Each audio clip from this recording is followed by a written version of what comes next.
مسجد نمرہ میں مسجد حرام کے امام اور خطیب ڈاکٹر الشیخ ماہر بن حمد المعقلی نے خطبہ حج دیتے ہوئے کہا کہ ایمان والو انصاف کی بات کرو اور خیر کے راستے پر چلو۔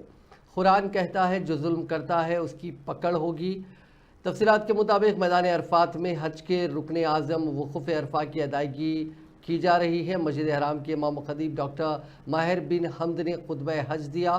15 لاکھ مسلمانوں نے خطبہ حج سنا۔ امام کعبہ نے خطبہ حج دیتے ہوئے کہا کہ اللہ تعالیٰ نے حضرت محمد صلی اللہ علیہ وسلم کو رحمت بنا کر بھیجا اور نبی کریم صلی اللہ علیہ وسلم کے احکامات پر عمل درآمد کا حکم دیا ہے۔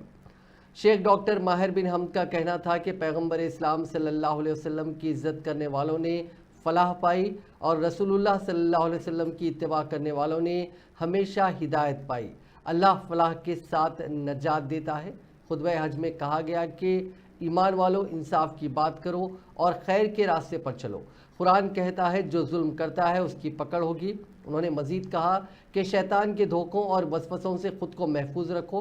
اللہ تعالیٰ پر توکل کرنے والوں کو دنیا اور آخرت میں کامیابی ملتی ہے۔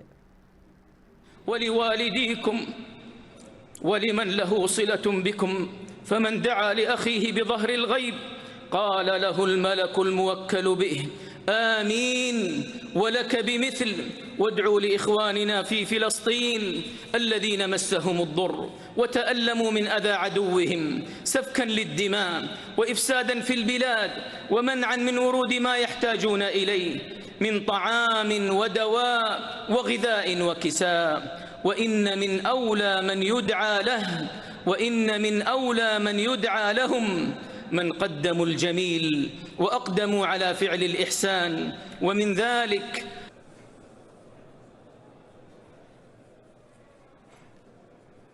الحمد لله الحكيم الخبير العليم القدير